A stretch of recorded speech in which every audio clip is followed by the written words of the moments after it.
Okay, recording video on Saturday, the 21st of June, 2025. Just gone 6:15 p.m. Chicago time. Do hope you are doing well. So it's the weekend. Time for another weekend futures market recap, where I go through 15 of the largest futures markets, and I show you what I'm seeing on my charts. Quite a week this week on the Emini. We had a little bit of weakness at the beginning of the week, but then we bounced on Friday. So what does that all mean? I'll show you what I think is going to happen next on my Emini charts, and then we'll roll through to see if there are any other setups happening on the other futures markets. But before getting to the charts, just to say a big public happy birthday to my mother, who turned 95 this week. Extraordinary achievement. She's doing pretty well. She lives in a nursing home in the UK, and we're obviously still in Australia until August, so don't get to spend that significant birthday with her, which is a shame. Extraordinary woman, born in 1930, lived through the Second World War as a child. She's got some really funny stories about that. And then lived all over the world, obviously in the UK, Mexico, Hong Kong, France, Switzerland. But anyway, happy birthday to her. Miss her a lot. So, personal announcement over. Let us talk about the E-mini chart, starting with the daily chart. So here we go. We've got our resistance on the intermediate time frame, and this is the time frame that needs to play out. So we've got resistance come in here, and we've got the lines pointing down. So during that period, we're going to have weakness. We've also got the lowest time frame here, where the lines, the fast and slow lines of beta sine wave, are heading down as well. So the energy is to the downside. So that's the most important thing happening on the daily chart. On the beta pro am indicator, nothing's surfaced. On the lower time frame, certainly we've got amateur bars at those highs, but we don't have blue professional bars taking profits at that point. So last time we saw blue professional bars, they were picking up the lows down here. So this means we are in an uptrend on the daily chart. We're just looking for this weakness to play out, and so we're heading down to some cross probably this week on the daily time frame. So let's see if that energy swings down. So here we go, the 135-minute chart. You can see more clearly here, these are the Rambo patterns and the amateurs being wrong-footed. And then the whole activity this week was all amateur bars. Yep, some at those highs, some at the lows. And you see we had that little bounce Thursday into Friday, so it's all amateur activity at the moment. But one of the things that's playing out well is our momentum signal here. So we got a negative 37,000. We need a similar reading to this, over 100,000 bottom at this move on the way down. We did not get it at the lows down here on the 135-minute chart, and that's why we need to head down to see that pattern play in. So here's the energy on the highest time frame here on the 135-minute chart. There we go, the cross is on beta sine wave, and we're heading down. We've got a little bit of a cross happening on the lowest time frame, so we might get some support that plays in there, maybe a little bit of a bounce from there, and then we head back down to continuation of the downtrend. But all of these things are designed to force us out or trick us out of our positions. So until we see that exhaustion sell, blue professional bars on the way down, I still think we're in a downtrend, even though we might have a little bit of strength from there. 45-minute chart, here we go. We've got signs of weakness happening here, and this is the cross on the highest time frame here that might form a little bit of trouble. So we're through supports at this point here, but at some point that's going to play in, might get a little bit of a bounce from there. And then the 45-minute chart here, professionals taking profits, exhaustion buy, bearish divergence, all of those Rambo patterns there, the amateurs getting wrong-footed at those highs, and we've broken through that trailing stop, and the background's in grey, so we're in a downtrend here. And then on the momentum read, negative 23,000, so we need to have something that mirrors the 50,000 or so that we had on the high side here, that was the exhaustion buy that stopped this move. So we've got to see that reading on the downside. Whether that's going to happen Sunday into Monday and we just drop out of this, I mean, at the moment we've got all this geopolitical news, so that could trigger a sell-off there, or do we just bounce around until we have a move later in the week? We'll have to wait and see. Sunday night into Monday is going to be absolutely critical. So that's the 45-minute chart. And then down to the 15-minute chart. Here we add the vertical solid yellow lines for the beginnings and the ends of the week. And you can see here we had a beautiful signal. Topped out, big pro bars, professionals profit taking the last couple of weeks, Rambo patterns at those highs.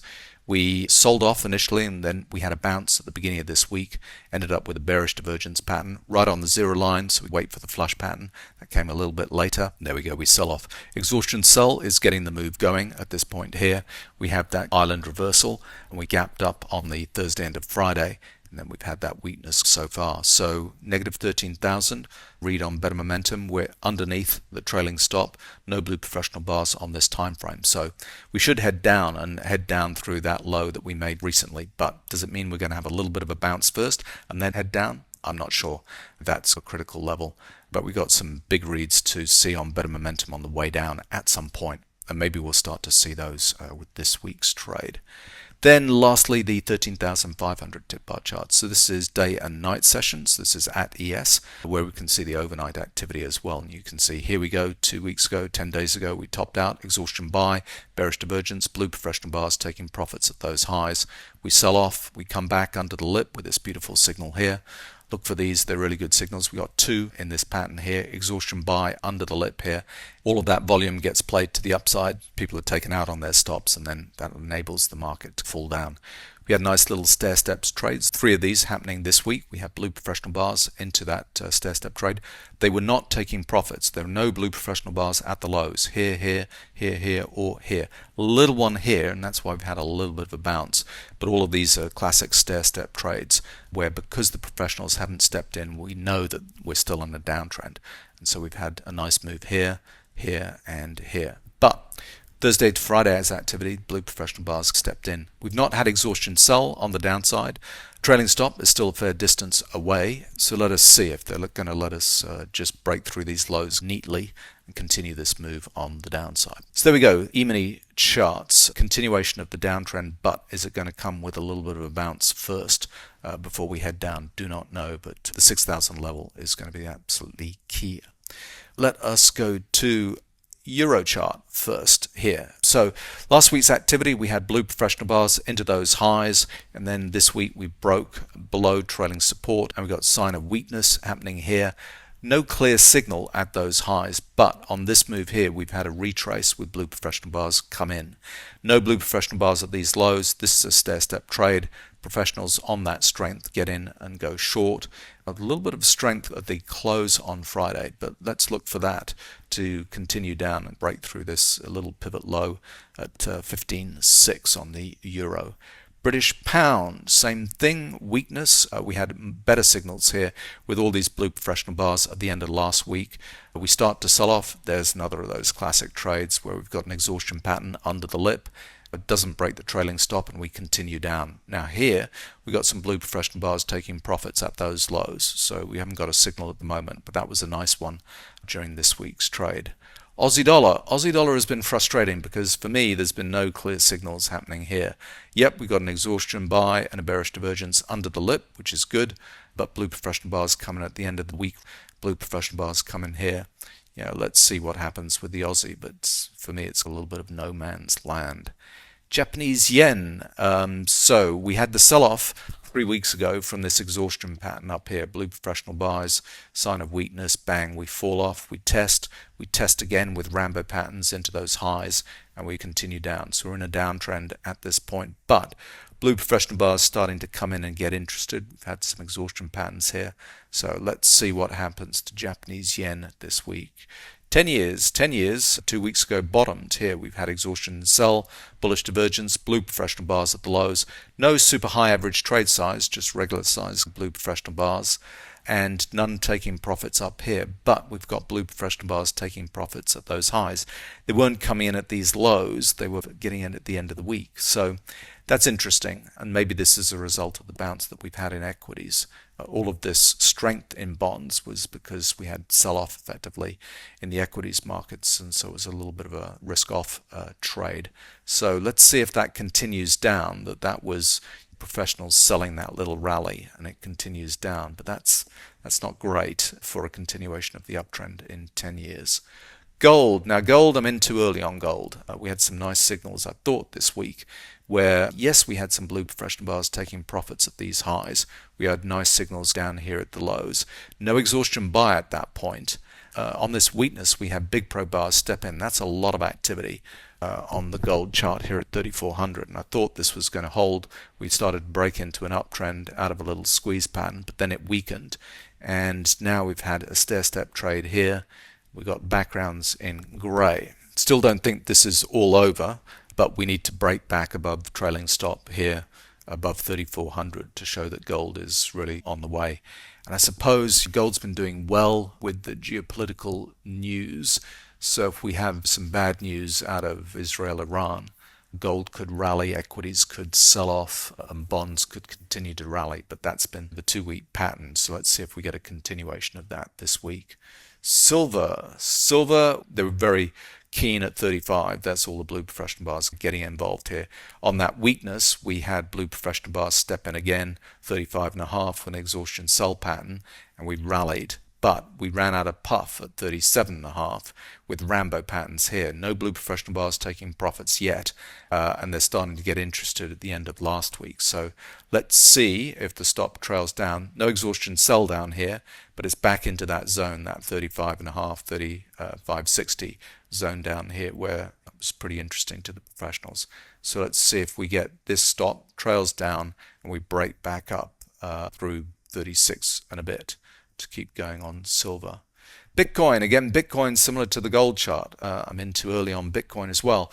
Exhaustion sell down here, blue professional bars, we rally, and no blue professional bars taking profits here, here, or here. But midweek, we had blue professional bars stepping at the lows, and then we had a really nice little break above 105, but it went nowhere and went the other way, and we got blue professional bars starting to come in here at 101. Now, I'm not going to count this out because when you go down to the 4,500 tip bar charts, that's 1/3 of that higher time frame. This is a pattern that you can see from time to time where the professionals are in here, big pro bars, exhaustion sell, but the market starts to rally. And then at this point here, they force it down below that trailing level, so freak people out of positions, and they step in again. We get a little bit of strength. So sometimes that can lead to an immediate break into an uptrend, but this should have continued forward at 104 at that point there. We had exhaustion buy, maybe getting the move going, but no. We're weakening at the moment on Bitcoin, but it's blue professional bars at those lows. So yeah, that's not great at the moment, but let's see in the next day or two if that area starts to hold and we get a break back above 103 on Bitcoin. Crude obviously had this huge run into 76 over the last couple of weeks. No blue professional bars at the highs, but blue professional bars getting involved on the weakness here. We had exhaustion sell, bullish divergence. The trailing stop is still in an uptrend. So let's see for that area to be caught by the professionals on that weakness. Continue up through 75. Again, global geopolitics strength happening with bad news out of Iran, Israel. And natural gas for the time being, I mean, it had a huge run. Exhaustion sell, bullish divergence, signals long, and we go from 350 to 420, but at Rambo patterns at these highs. And that was just a little bit too much, a bit too parabolic. Amateurs chasing it at that point, we've had weakness. But exhaustion sell, bullish divergence come in. It's not over for natural gas because we need to see big pro bars coming at those highs. But let's see if we see some professional bars this week catching that move in natural gas. And copper. Holding at the moment from this level from last week, 475. We've got signs of strength and a signal. Exhaustion buy, maybe getting that move going. So let's look for a continuation of that move above 487, 490 on copper. Corn. Now, a lot of blue professional bars coming in on corn down here at this level here. But it's not broken into an uptrend yet. So let's look for corn above 432, 436 for a rally in corn. So soybeans next. Soybeans caught down here, a whole bunch of blue professional bars last week, and then we're seemingly getting this move going, but run out of puff here with the Rambo patterns. Exhaustion buy, bearish divergence, blue professional bars at the end of the week. Let's see if this stair steps and trails the stop up and we continue up through 1080 on soybeans. And lastly, wheat. Wheat profit taking here with big pro bars, blue professional bars at the highs starting to weaken from there. So we might get some weakness and maybe a break into a downtrend, although no exhaustion buy patterns here on wheat yet. So there we go, a rip around the charts. It's going to be an interesting week, Sunday into Monday, if we get some bad news. Maybe that little bit of strength that we had into Friday dissipates and we just continue down. And then rally in gold, rally in crude, rally in bonds. So there we go, some thoughts on the markets. Good luck with your trading this week.